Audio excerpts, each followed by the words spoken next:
Hi guys, so I hope you're doing really well and you've had a great Christmas, whatever you've been up to, and you've eaten your body weight in food like I have. In this video I'm going to talk about some of my favourite books that I've read in 2017. A lot of them were published this year, but also some of them weren't, so it should be quite a good mixture of books that I'll be talking about. I chose 10, which was really tough because I read so many great books this year, but I chose the ones that have stood the test of time and that I've remembered most out of all of them, and just the ones that I enjoyed reading most of all. I'm going to keep it quick, otherwise we'll be here for ages because I've got 10 to get through. So firstly, Solar Bones by McCormack.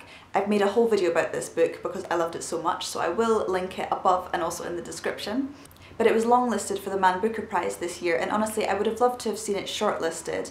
It was my favourite of all the Man Booker longlisted and shortlisted books that I read actually, and considering the winner, Lincoln in the Bardo, was a book with quite an unusual literary form, I think Solar Bones, which also has a quite strange form, would have been a really worthy winner as well.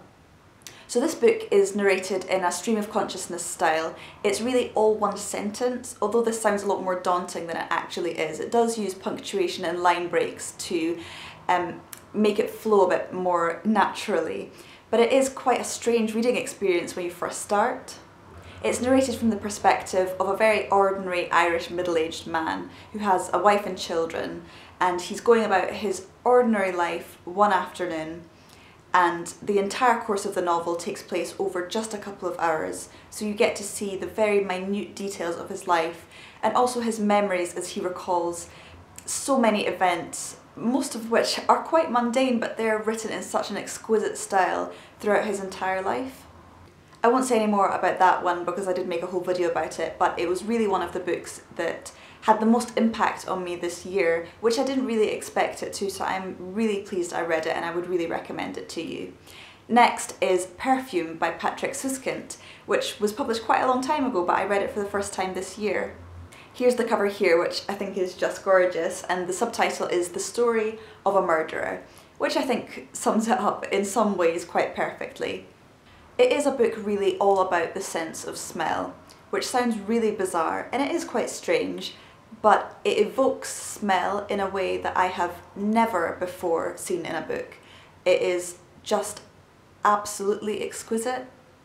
It's about a man who has an extraordinary sense of smell. He can smell things from miles away, and furthermore he can detect the tiny minute notes of different elements within certain scents. And it's just the way this is written that makes it so beautiful, but it's also quite disturbing because he is not a nice kind of guy, let's just put it that way. It's one of the most beautifully written books that I've ever read, and I'm delighted that I finally found it this year. Next, I'm going to quickly mention The Book of Dust by Philip Pullman, which I feel like I've mentioned in my last 5 videos, so I will keep it very brief. But this is the new book in a new trilogy by Philip Pullman that is set in the same world as his Dark Materials, his first trilogy, though this one is set before in time while Lyra was a baby. If you enjoyed his Dark Materials, or even if you didn't, it is really worth reading. It's quite an easy read. It's really written for children, or at least sort of young adults, but it has amazing themes of religious corruption and scientific discovery, as well as global exploration, kind of the same ideas that are in his Dark Materials if you have read that one, but it's just glorious. And next we have another one that I'm a little bit behind the times on. It is The Handmaid's Tale by Margaret Atwood, and I think I don't need to say very much about this one. I'd be very surprised if you didn't know anything about it. But it was adapted into a TV series this year, and I thought I really better read it before I see that. And of course it is just magnificent. It's a very disturbing dystopian tale of what could be a potential future, or maybe just an alternate present for humanity, and in particular womanhood. It's really subtle in a way that I think a lot of dystopian fiction isn't, in that it's really about the changing nature of relationships between individual humans, more so than the global impact of these events and what would happen if women started to become infertile. Next is The Unseen by Roy Jacobsen, translated by Don Bartlett from the Norwegian, and it's about the life of a family on a very small Norwegian island. I think it's quite a quiet novel, but those are often my favourites, and I think you'll see that in my list of favourites, in that it is about individuals and their relationships to one another. And I think island settings are really interesting because, especially in this case, it is quite cut off from the rest of the world. So it is about the encroaching society from Norway coming onto their island and disrupting their way of life, but also about their island as a world unto itself. It's really simple but beautiful prose and a really touching story. I'd highly recommend it. Next is Stay With Me by Ayobami Adebayo, which was nominated for this year's Bailey's Women's Prize for Fiction. But it is a really heartbreaking tale actually about marriage and motherhood. It's set in 1980s Nigeria, and it's about a wife who is failing to produce a child for her husband, so her husband decides to take a second wife, which was not altogether unusual in this time period and country. It is a very beautifully written but tragic tale of motherhood and grief and what it is to be a woman in an oppressive society. The next book that I really loved, I just read a couple of weeks ago, and it's Homegoing by Yaa Gyasi, which I've heard so much good about, but somehow I'd managed to leave right to the end of the year. It follows the stories of two half-sisters in Ghana, one of whom is sold to be a slaver's wife, and one of whom is sold into slavery and sent to the United States.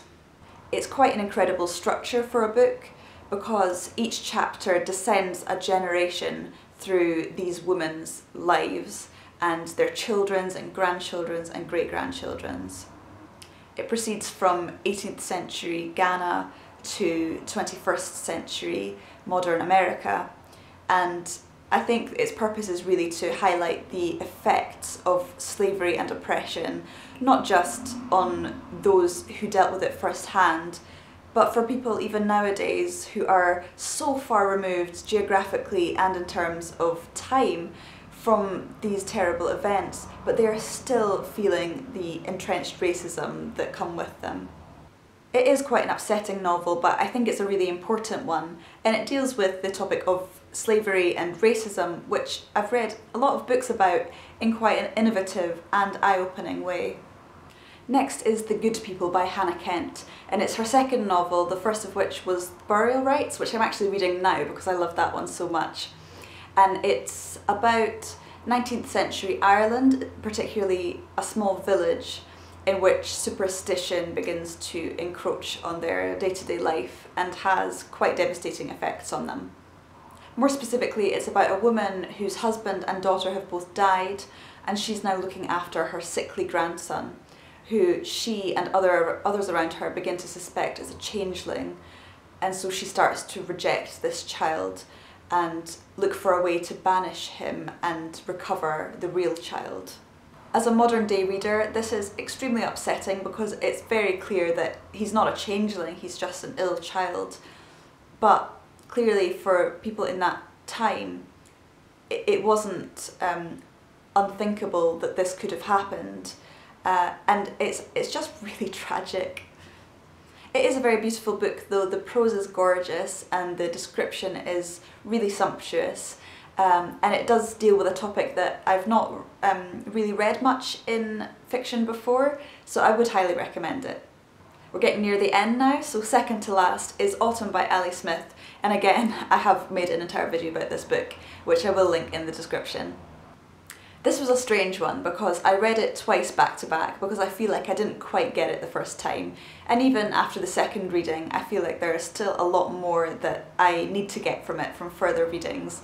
But it's a book that has stuck with me more than I anticipated when I read it for the first time. It's a highly political book in quite an unusual style, although this is quite typical for Ali Smith, but it's the first book of hers that I've read.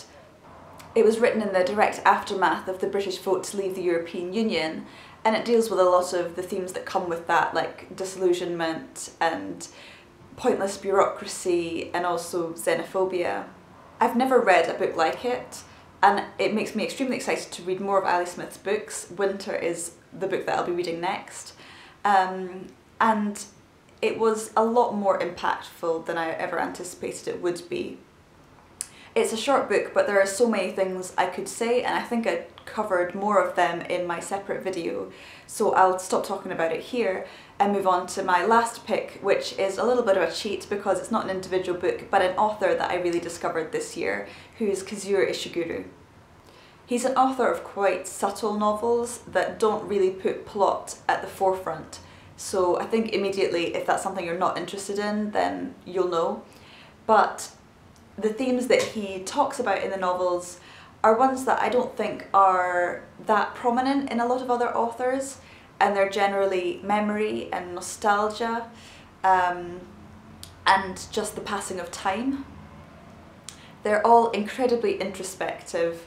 They're about sort of individual psyches and complex characters who are not always likeable, who have complex emotions. I've read almost all his books now, but the ones that I would always recommend most would be The Remains of the Day and also Never Let Me Go. These are two very different books, but I think they're equally accomplished. And again, I feel like I'm plugging myself constantly throughout this video, but I did make a video specifically about Kazuo Ishiguro books where I go through lots of the books that I have read and talk about their merits and stuff, so again, I'll link that for you to see if you want. But I'm going to leave it there because I could talk forever about books, as I do. But I would love to hear what your favourite books have been this year, because I am looking for recommendations for next year. My list is growing and growing, and it will take me undoubtedly a lot longer than a year to finish all of them. But nevertheless, I always appreciate suggestions, so please leave them in the comments. But anyway, I hope you're having a great day and I'll see you soon. Bye bye!